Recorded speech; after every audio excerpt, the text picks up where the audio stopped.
Thank you. Okay, now we're all set. I was worried I would forget that again. Well, let's go ahead and get started, and I'll just let people in from the waiting room as they join. For those who don't know me, my name is Tanya Wise, CEO of Wise Resource Development. We're really excited to be doing these free webinars. So we have one every month through the end of the year. And so, we encourage you to go to our website. I'm going to put the website in the chat box here in a little bit, but you can go there, see what all of our websites, all of our webinars, sign up for them. We were asked to do these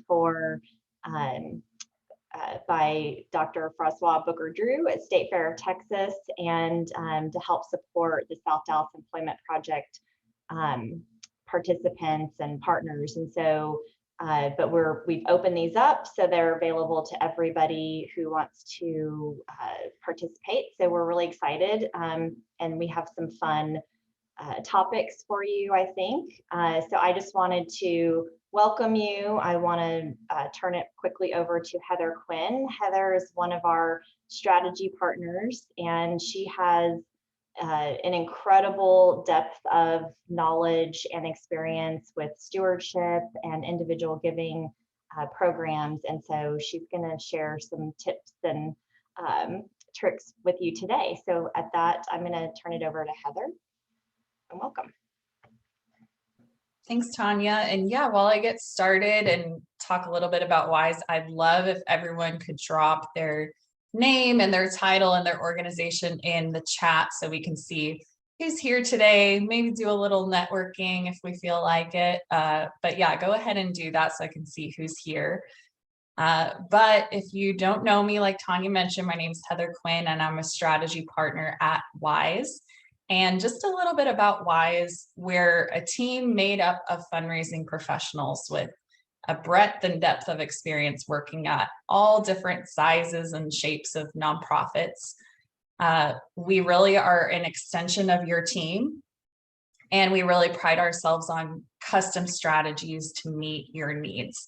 And here are some examples of projects we work on in collaboration with our clients. Really, when it comes to fundraising, anything you can think of, we would love to help you, including setting up systems like we're going to talk about today. Thanks everybody for sharing in the chat. Lots of executive directors, CEOs, very busy people who I think this will benefit a lot. So why are we here today? We're going to go over what is stewardship, why do we need stewardship, really probably why you're here, which is who has the time, and systems of support, where I'm going to show you exactly what I've done as a fundraiser to consistently steward hundreds of donors to keep strong relationships when you're really short on time. So firstly, what is stewardship? Stewardship is the act of nurturing donor relationships, whether it's with individuals, foundations, or corporations. So as nonprofits, it's not only your obligation to be great stewards of funds, spending funds wisely, but to report on how those funds were used and show donors the impact they've made. The stewardship we're talking about today goes a little bit beyond basic reporting. It's to build lasting relationships. That's what inspired the title of this webinar. Good relationships give donors an emotional response to your organization, and it makes renewing their gifts super easy. And also in this context, stewardship is referring to touch points with donors throughout the year that don't involve asking for a gift. They purely just serve to deepen or maintain the relationship. So some examples of that you may be thinking of are your thank you notes or letters that you send out after a gift is made, or maybe a just for fun coffee or lunch to build that relationship with a donor. But the truth is, there are a lot of options in between that basic touch of a thank you note and the very high touch of a lunch that can still serve to nurture these relationships. So why do we need stewardship? Well, you may as well ask, why do we need relationships with our donors? You may have noticed that even if you have the perfect appeal or the perfect grant proposal with just amazing research, super awesome outcomes, and like really compelling stories, it's still difficult to get the gift. That's because relationships are that secret sauce to getting the first donation from a new funder or donor. And stewardship is what keeps them coming back. Not to mention, research shows it costs 10 times more to acquire a new donor than to retain an existing one. So that's why stewardship and keeping up with those people once they've made their gift is so important. So who has the time? I know you're probably thinking at this point, yeah, I know this is something I should be doing, but how am I supposed to do that? Like I said, I saw executive directors, development directors here today. You're all super busy. And I just want to bring up maybe a slightly triggering scenario that I've certainly been in, where you've approached your year-end appeal maybe, or sat down to write a grant and you realized, wow, I haven't talked to this donor since the last time I did this a year ago. I've been there. And I've watched as the donations dwindle as relationships take a back seat to the thousands of other commitments you have as leaders in your organizations. When you're trying to keep track of tens or even hundreds of donors, it can be so hard to feel proactive and like you're ahead of the game. But you can't sit down and have coffee with hundreds of donors multiple times each year. It's not possible. I release you from feeling like you have to do that. So here's our answer to that. Systems. Systems, you will see, is my favorite word. Systems are things that take a one-time investment of time, but they save you so much time and energy in the long run while they increase your returns. So this stewardship system we're talking about today has 5 steps. First is segmenting your audiences, segmenting your donor types, planning your content, batching your content, personalizing that communication, and finally sending it. So let's dig into this. First, segmenting your audiences. You may have heard of segmenting before, maybe doing some of it, but I really want us to get into why segmenting is so important. So segmenting is just basically separating your connections to make sure you're communicating the best way for that audience.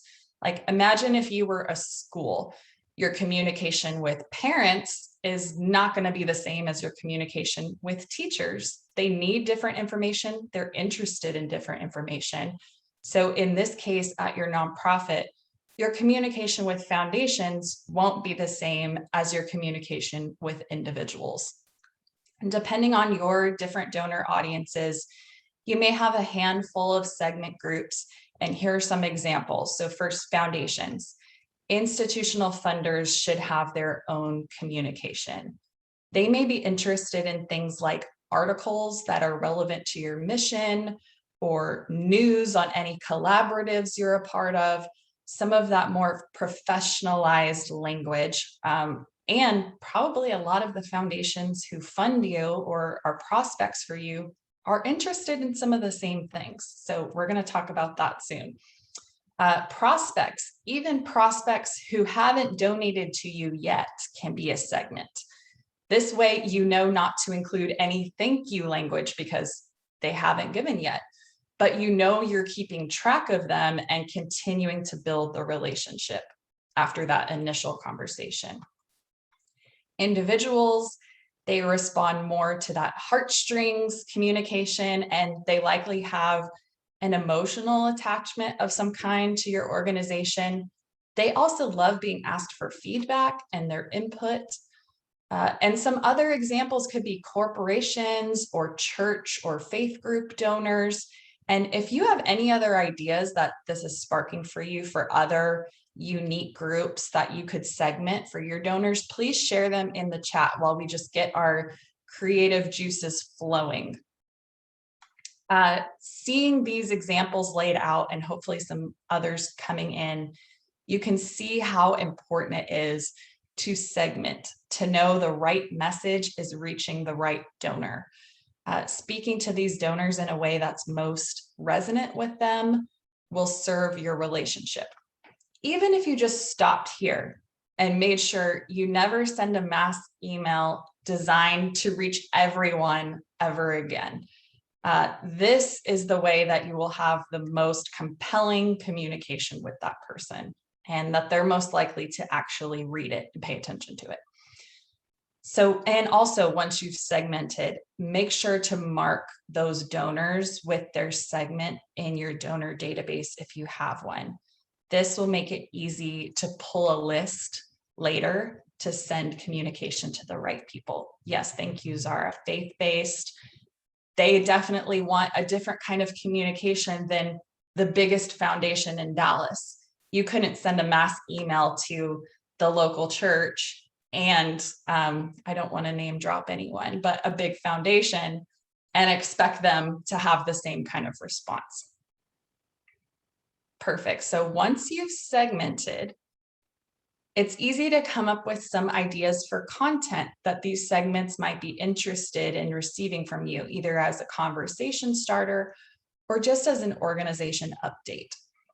So this calendar image is an example of how you can lay this out. You want to plan your content for the entire year. So while you're making your organization plan for the year, sit down and plan out your content for the entire year.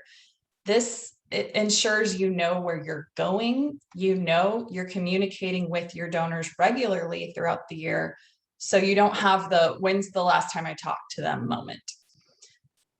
Also make sure you're taking into consideration, like in this last row here, what's going on with your program at that time of year. So you're sending relevant invitations for site visits or any other program related content.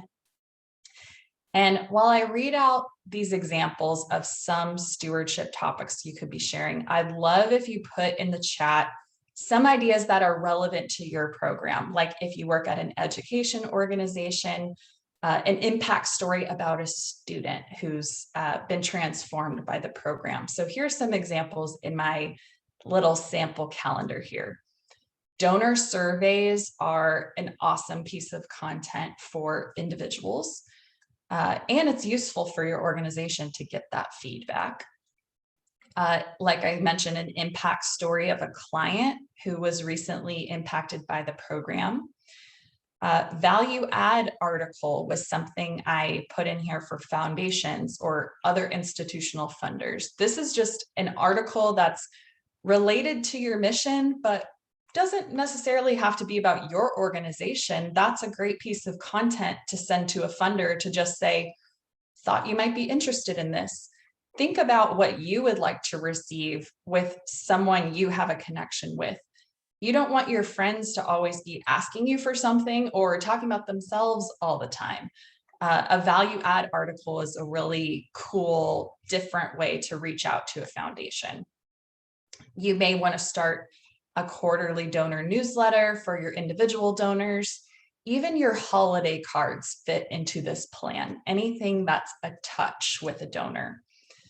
So the purpose of this calendar is to just not be left wondering what you should be communicating and when. And our recommendation is communicating as often as it feels right to you, but at least quarterly. So that's a great goal if you're just getting started.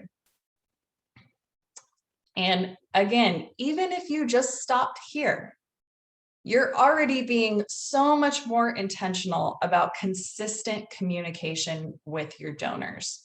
You could check this calendar each month to know what to send to each audiences. But we're going to take it one step further to save you even more time and energy throughout the year. Batching content. This piece of the system is the biggest time saver that will also help you stick to your calendar. You probably may be thinking like, sure, calendar's great, but if I'm super busy in July and I look at the calendar, I'm not going to feel like sending out a dang article to all my foundation contacts. So batching just means you're doing a lot of the same task at once instead of spreading it out. And in this case, we're talking about going ahead and writing your stewardship content. This is also an opportunity for a skilled volunteer or board member who wants or needs to be more involved with fundraising. If they're good at writing, this is somewhere they can plug in and sit down, and it's a one-time project.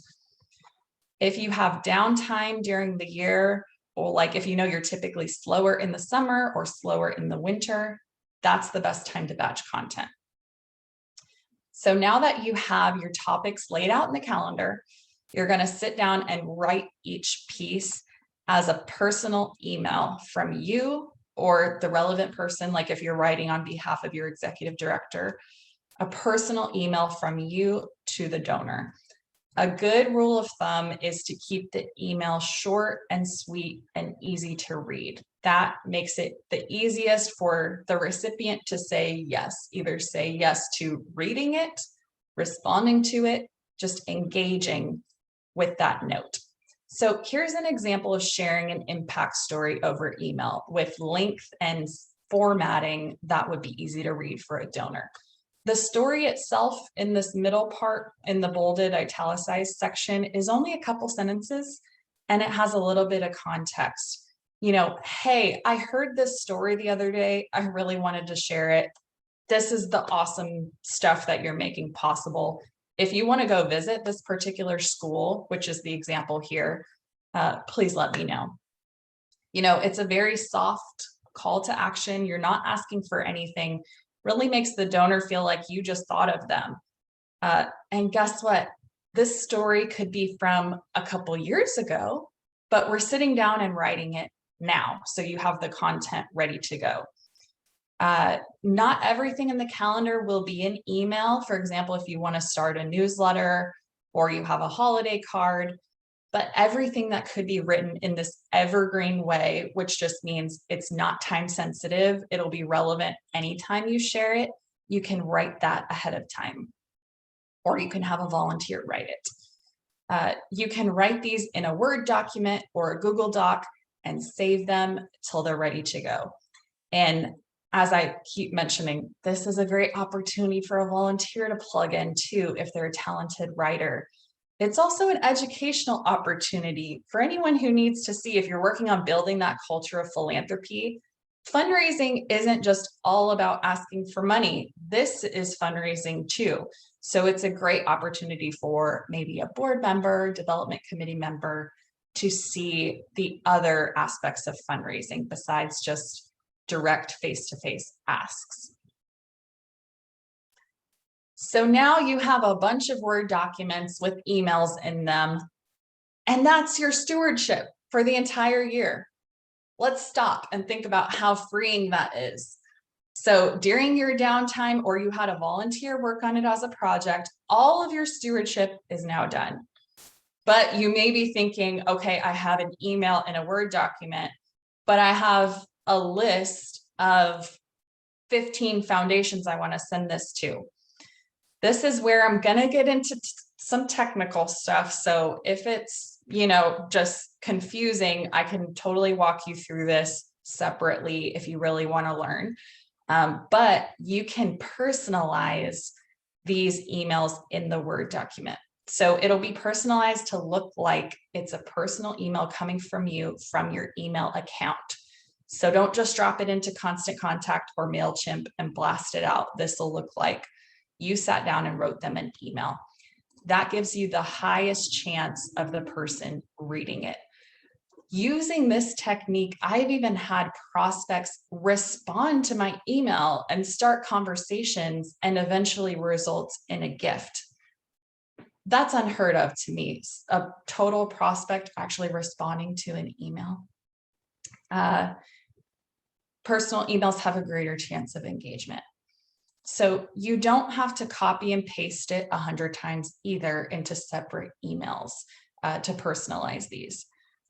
Both Outlook and Gmail have mail merge tools to allow you to send one email to many people with the correct first name, just like if you were mail merging a letter. I would love it if you raised your hand or nodded if you have used mail merge before for like a donor appeal or personalizing a letter. So just like you would in personalizing a letter, you can do this for an email. So in Microsoft Word, using together with Outlook, this is under mailings. You go to start mail merge and email messages is another option. And in Gmail, it has its own plugins. Like there's one called Streak that I'm going to link in the chat. If you have Gmail instead for your organization, this is a great plugin that does the exact same thing as mail merge. If you have a list, it will pull in using merge tags just like you would in a letter. Pull in the first name, pull in the email address, and send the emails for you. So that's personalizing, and I kind of got into sending a little bit, but after it's all personalized, you're ready to send. So first, I'll caution that since you batched your emails, you need to check the content before you actually send. But at this point, you are poised and ready to go. You have your segmented list, you have your content, and it's personalized for that list. But especially in the past year, year and a half, however long we've been doing this pandemic thing, these uncertain times, content can get out of relevance really fast. So for example, if you have a virtual program that has since been moved back in person, you just want your content to reflect that. So just do a quick quality check and make sure the content is all still applicable before you send. And test it first to your own email and maybe some other staff members to make sure all your fields are working and it's sending properly. Then you're ready to fire away. And if you're using Microsoft Word, it's the mail merge tool. You can actually send email messages and it will send it through your Outlook. Similarly, if you're using Gmail in the plugin. Now, bear with me, but if you want to take it a step further, get a little more tech savvy, you can even schedule these emails to send later. Some of you on the call probably know how to schedule an email or delay delivery. I wouldn't recommend scheduling it too far in advance. Maybe if you just only had time to work on this on a Friday afternoon or a Saturday, I won't say I'll encourage working on a Saturday. You want to schedule it to go out Monday morning so it's at the top of their inbox. You can even schedule that. I won't go into all the nitty-gritty of that, but if you want to know how, I'd be happy to explain it to you off the call, since this is already the most technical part of the system. But with some troubleshooting, this can become a really smooth process. That's why it's so important to mark in your database who you want in your segments. So pulling those lists and sending is a really quick and easy process. So I know that was a lot, but hopefully just thinking about batching and systems spark some other ideas for you. And I want to kind of throw that question out there. Where can batching and systems like this help you and support your other fundraising processes? Just think about that for a second. How much freedom and time could you free up if you implemented some batching? So some examples are in your grant writing. You could write a single grants case for support with answers for all your programs. Some people also call it a boilerplate, with frequently asked questions and proposals. So all of these questions are ready to go when you go to fill out a new proposal. Creating a calendar and batching your social media for your marketing, so you know you're posting regularly and content is just ready to go. Even writing your donation appeals for the year all at once and just updating with any relevant information when you're ready to send. So there's lots of other ways that these same ideas and systems can be applied across your fundraising, especially if you are a one-person shop or if you are an executive director, just trying to figure out how you can spend less time on fundraising, making things a little more efficient.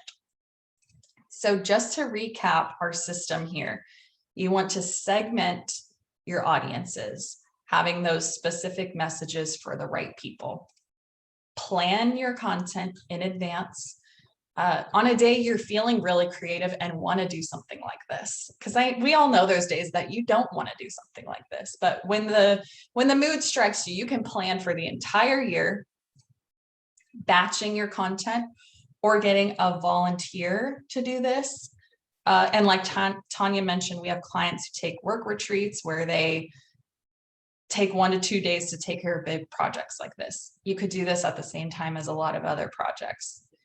Personalize the content so it looks like it's coming directly from your email account to the donor, and send it. That's the most important thing, is just get something out there, have a touch point with a donor. Don't be left wondering when your end of year appeal rolls around or next year's grant deadline rolls around. Do we still have a relationship with this person? Have they forgotten about us? They definitely won't with this system. So that was so much content, guys, and thank you so much for bearing with me. I wanted to leave a ton of time to answer your questions. If any questions came, and I'll look through the chat as well to see if anything came through. It looks like no questions came through, but you can unmute yourself if you have any questions about this system or these processes. Also, let us know if you have questions just about donor cultivation in general, and if you've had any interesting situations come up that you would like to have just put out to the group for feedback or suggestions. Mm-hmm.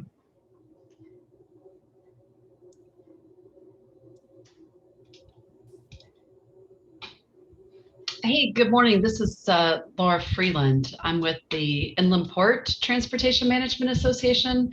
I just started as the executive director, and I got to say the thing that probably intimidates me the most, and this is so pathetic, is just even sending out that first message. Like, I see other folks do it and they have like a nice logo. I mean, I can come up with the content, but even making the content look nice. I mean, it seems like I should have a logo. It seems like I should have some kind of graphics to make it visually appealing.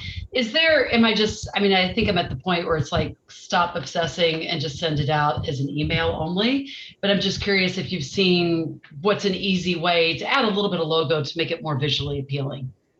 Well, I'll actually challenge that and go the other direction, that the more or the less slick an email looks, the more likely someone is actually going to respond to it.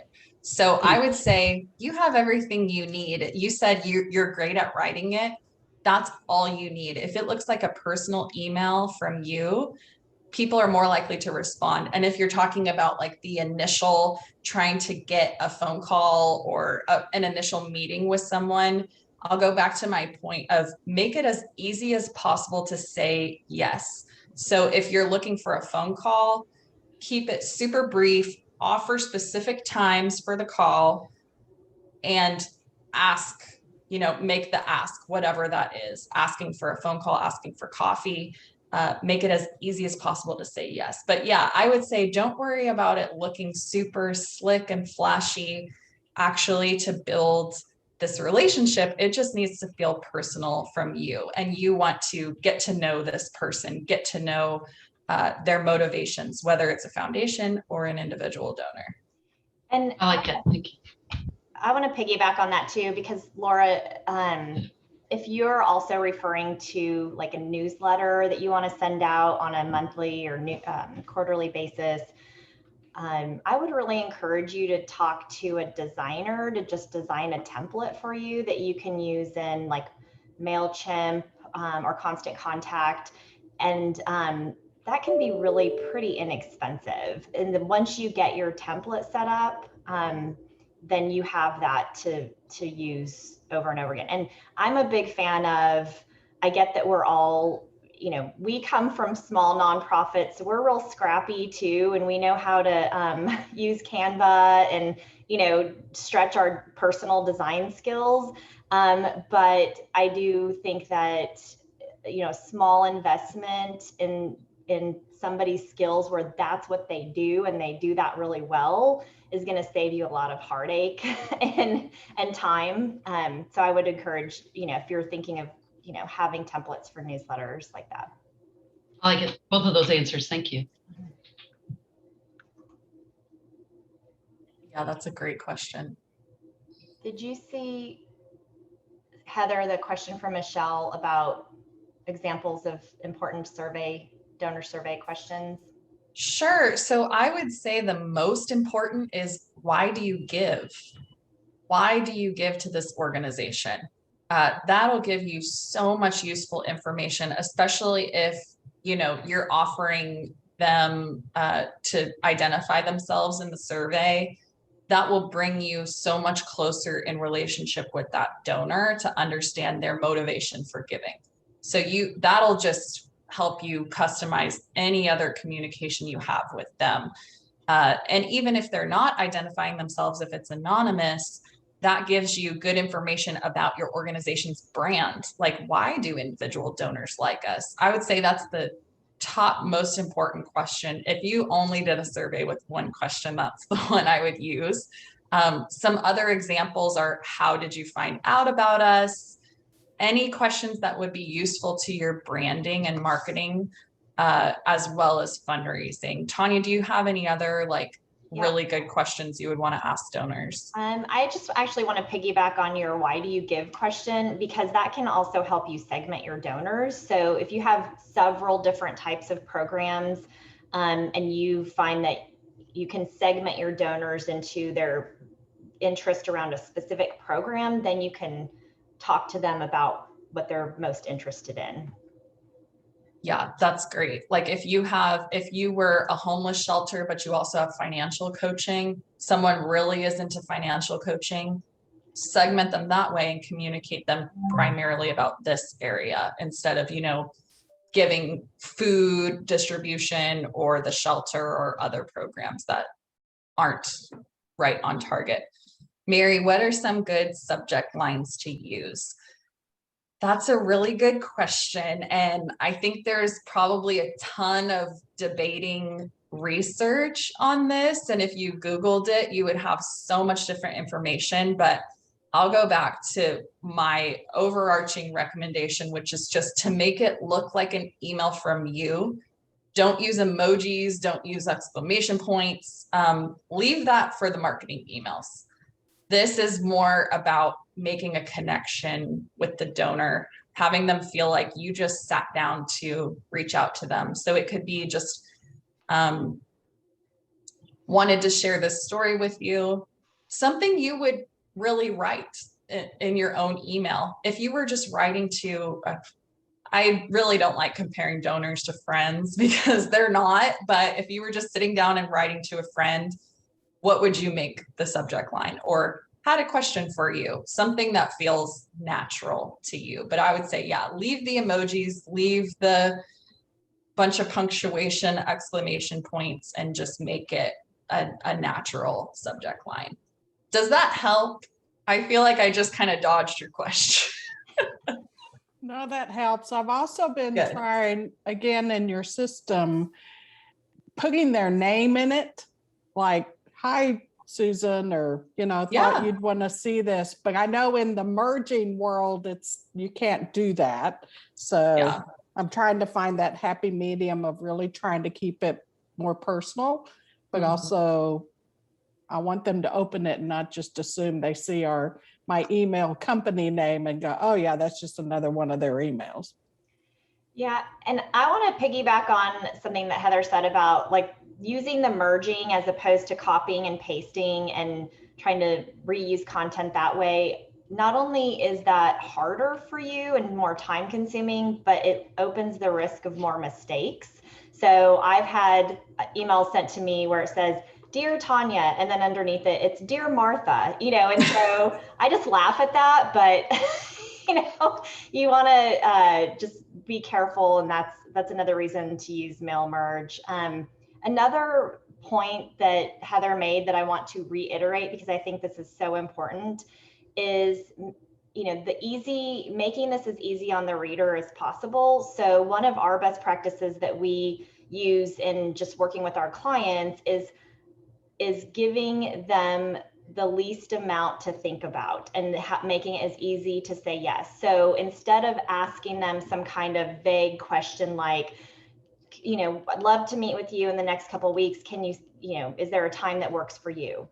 You're asking your reader to think too much. They're likely going to think, okay, well, I have to put some, I need to put some time into that. I have to look at my calendar. So they're not going to respond quickly. If you say, would love to meet with you, here's a few date time options that I have available, they're more likely to say, oh, let me check my calendar right now. And then they're more likely to respond quickly. So it's taking ownership of that meeting, giving them options, makes that an easier way for them to say yes, as opposed to, I need to think and put more time into this. Yeah, same way for a site visit invitation. Even if you don't have it set, pretend like you do and just pick some dates and times that work for the program and give those options instead of like, it seems nicer to say, I'll do a site visit anytime you want. Well, then it's like, oh my gosh, what time do I have? So yeah, that's a great point. And even to we also use the best practice of asking for a specific dollar amount for the same exact reason. Because if you pitch an amount to them, they're more likely to be able to say yes or no to that amount, as opposed to if you say, we'd love a gift from you, and it's open like that, you're making them think too much about, well, what's an appropriate gift? I don't know. And just the mental energy that you're asking from them, as opposed to if you say something like, $25 gift could do X for us, then they're going to think, oh, I could give 25, I could give 50, and it's an easy way to say yes when you give them the yes that you want. And we're probably teasing an upcoming webinar that our colleague Melanie Carroll, who's on the call, is going to talk about making the ask. So be sure to register for that one too. Any other questions? Cool. I do have one other one. Do you think the rules kind of stick the same in just a handwritten note, kind of similar content, similar personal feel? To me, I think it does, but I would love your expert thoughts too. Yeah, what do you mean? Like what you're putting in the handwritten note? Mm-hmm. Yes, definitely. And I would say if you're going to the trouble of a handwritten note, make sure it's in the right segment. So handwritten notes are a great idea for absolutely everyone loves to receive one, but when you're on limited time, this is another segment I didn't go into, but thinking about your major donors versus your lower level donors. So thinking about for your specific donor base, what's that dollar threshold that really makes it worth your time and your return on investment of time to write a handwritten note? So anyone on the call who has a smaller donation base who's looking at, maybe $250, you only have like 10 donors who give at that level and above. So you want to cultivate them at that higher touch level. I would say take into consideration how many handwritten notes you're writing. And Melanie put a great idea in the chat too, utilizing board members to send handwritten notes to. That's another way to, like I said, build that culture of philanthropy to get them interested in fundraising. Oh, it's so much more fun to thank someone for a gift than to ask for a gift. So that's kind of a way to dip their toe into fundraising by showing them the stewardship side of it. But yeah, I would say same rules apply of making it personal. And if because that's what I was gonna say, starting off with the segmenting, was if you know them at that level, if they're a bigger donor, you probably know some more personal details about them too that you can put into the note, like hope summer camp was good for Mary Jo, you know, some of the more personal details you probably have at that level of relationship. With regard to the board notes, the other piece is if you are going to have board members write them, I typically gave them a package at a board meeting and they were stamped and they were all ready to go all day, because no one has stamps nowadays. So if you don't want them sitting on their counter, oh, I'll get to the post office next week. But I had quite a bit of success, and there's quite a few studies out there that say that the gift will go up if someone outside of you is the one that writes that thank you. And that's even a great activity for during a board meeting. If this culture of philanthropy thing is really a priority for you, like if your board shows no interest in fundraising, fundraising's a dirty word to them, it may be worth it to take time in the meeting for everyone to be writing thank you notes and have like this communal experience together of appreciating donors. And we've done that before, Mary.